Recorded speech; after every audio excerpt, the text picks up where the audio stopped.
go through like the struggles and the toils of doing all this stuff as a team.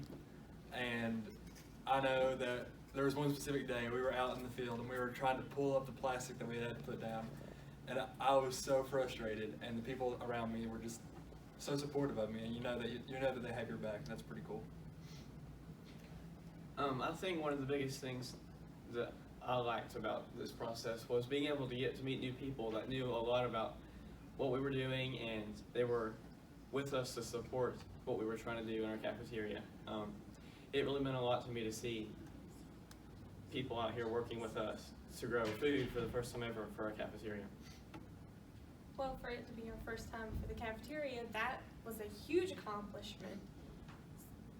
And that was Yancey County, like, they all found out and they were all so happy about it, everything, and it was such a great experience because a lot of people nowadays, they don't really know much about farming, and that was a good way to inspire a lot of people to start growing their own food. One of my favorite parts was actually like seeing the students get out and participate in growing the farm, learning about their heritage, their agricultural heritage, and the people that was around them teaching them how to grow their food. Just seeing the knowledge go into the students to one day benefit the community really inspired me.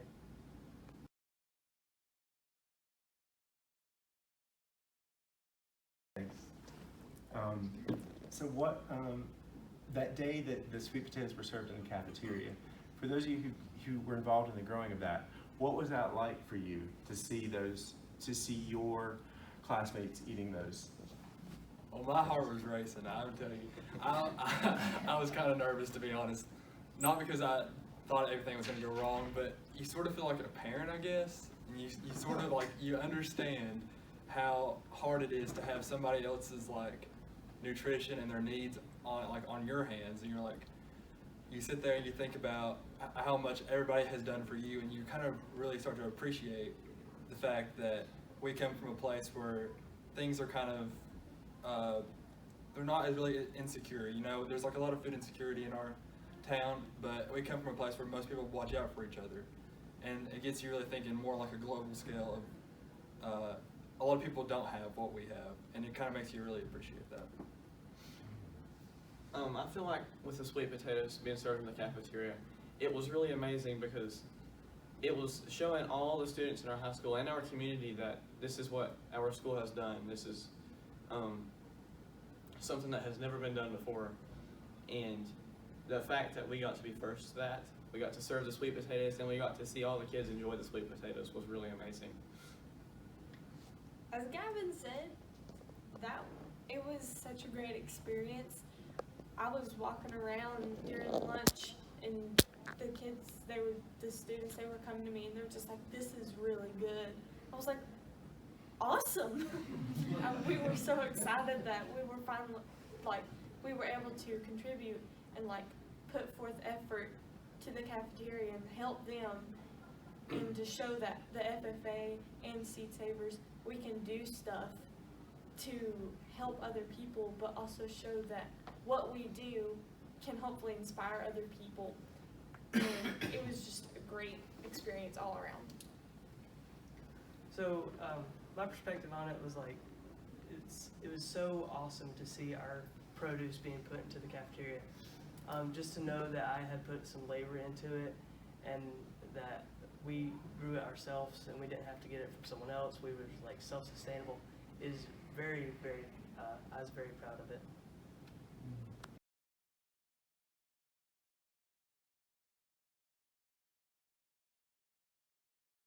What Maci said, did any of you hear any other feedback from your other classmates? I'm not gonna lie to you, a lot of people didn't say anything about it. Just went about their day as normal. They didn't really a lot of people didn't really know about it. But I don't think that change comes from at a big, a large portion of people don't change their mindset all at once. So I think what was important is that we had a small group of people who really understood and appreciated what we did, and they wanted to start providing for themselves. And I think that's one of the biggest parts about developing your community, is that you have to show people that they can take care of themselves. and that the people around them can take care of them if they take care of people around them. So I think that even though we only influence a small amount of people, I think in the long term, that's where you have to start at. So I think it was pretty good. Yeah, from the feedback that we did get, I could tell that some of the staff members, they were very excited that this was happening at our high school, and I got the opportunity to pass out extra sweet potatoes we had to students in the cafeteria, and they were very thankful for the sweet potatoes that I was giving them. I got to pass out to them, and a lot of them would say things like, "This is amazing, I can't wait to take this home to my family, this will be good for supper tonight." And it really puts a spot on your heart that I got to serve their dinner tonight, I got to produce that. And even though we may not have made much from it, it was a great learning opportunity, and it's something that I'll never forget. I'm agreeing with everything that he's saying.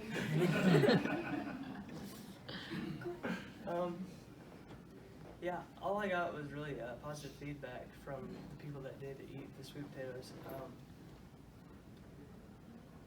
Like I said, it was just, it made me very happy to hear the positive feedback from everyone and to see us just like giving people their supper for the next day or two.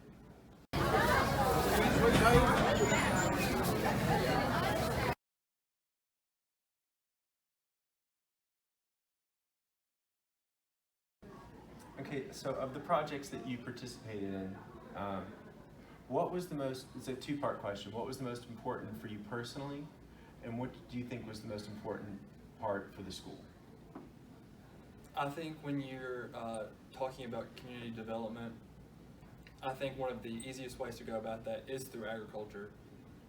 We all have to eat, whether we like it or not, and I think that one of the greatest things you can do for someone else is to provide a meal for them. So I think in doing this, both these projects, the seed saving and the farm to cafeteria, I think I learned a lot about how to think globally but act locally, and how to apply stuff that I've learned from problems and issues all around the world into solving issues around our community. So I think that's really important thing that I learned that I want to share with my classmates, and talk about how growing stuff and making people more dependent on each other within their community can help us solve global issues. I think personally this was a great opportunity for me because it provided me with a lot of knowledge that I may not before have known. Not just farming techniques, but it provided me with knowledge on how to relate with your community and how to be engaged with other students in the high school. I think this was a great opportunity for a high school because it put a mark on our high school. We got to say that we were the first to do this. We got to grow sweet potatoes, and they were served in our cafeteria and eaten by the students. And the fact that everybody was very happy with it was really amazing. It's just so amazing that we get to say that we grew the sweet potatoes and we served in our cafeteria. We really put a good legacy to our county, and I'm sure some of North Carolina probably knows about this, and I'm very glad because this was such a great opportunity and great experience that we were able to show that we can do stuff without hesitation, and that we have the positivity, and that we were able to put the potatoes and give them to people, and they had such positive feedback. They were so supportive of us, and we all were so happy to have that feedback, and that it was just so great. I can't believe it worked out so well as it did. Everybody loved it. It was such a great opportunity. I think personally for me, I love food. So learning how to grow my own food has inspired me to go and do this for my future career. I'm hoping to one day open a restaurant and grow my own food at that. So personally, doing this has taught me a lot about growing my own food and the difficulties of it, and how to work around them. I think as a school, it's really benefited the school to know we can do this and we're going to do it. and we've actually got the ability to now open up the garden on our own campus, which will greatly improve the school's ability to do.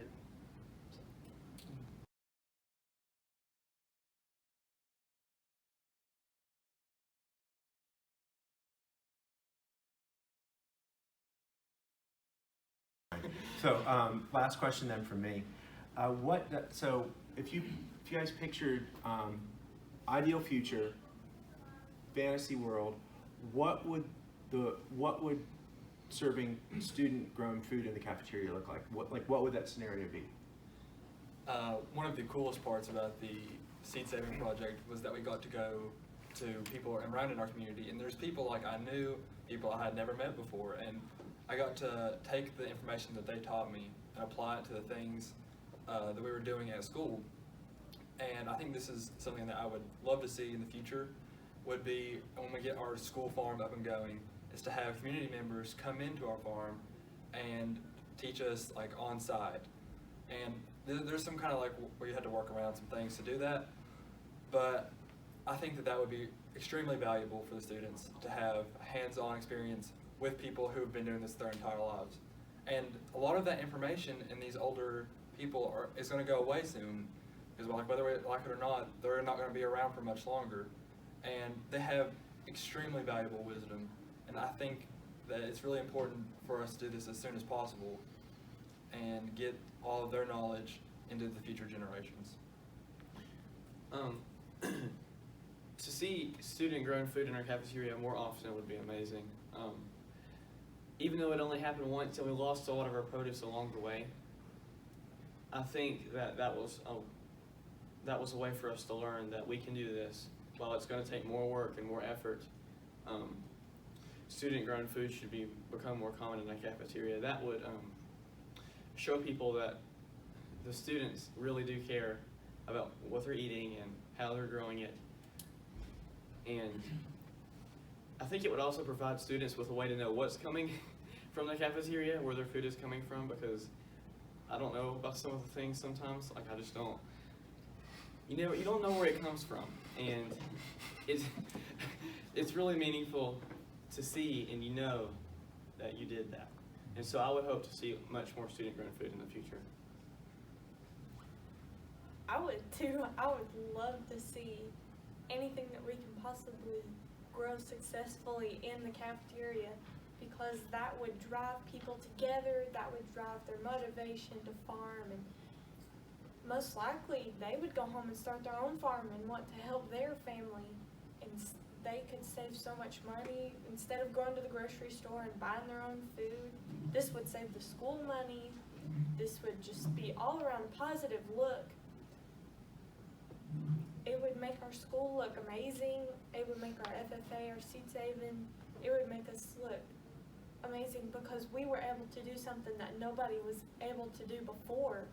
And that motivation and everything, that positivity, that would be amazing, and that would just help us to do what we want to have done for a while now. My perspective on an ideal future scenario for the food in the cafeteria, like I said before, I love food. I love fresh food. So what I would hope was not just like sweet potatoes, but more food as well, like throw in peppers, tomatoes, carrots, cucumbers, just more fresh food for the students at the high school. Before we open it up for discussion, I just want to underscore some of the things that I heard these kids say. I heard these kids talk about practicing being in a resilient community. And I heard them say those activities called them to action and empowered them to take action. And they perceived those activities as empowering to their community around them. I also heard the kids talk about how these projects connected them to their fellow classmates, connected them to their greater school community, and connected them to the wider community of Yancey County. And I think that's really important to bring, and that's really what I'm so thrilled with this, because that's really what I wanted to bring into this space here this morning. Because I think when we talk about community development, so often the conversation is overshadowed by ideas of economic development, and it's marginalized and reduced to questions of how much money is being generated by this project, or how many jobs are being generated by this project. And for those of you who are familiar with the farm to school literature and what's going on in that literature definitely falls into that trap. And so I'm really happy that these kids talked about a non-monetary valuation of these projects. They talked about ways that this was worth it for them, ways that their community valued it. And so I hope that you can take these systems of valuations and systems of worth back to your communities and use those as justifications to become involved with school-based local food programs.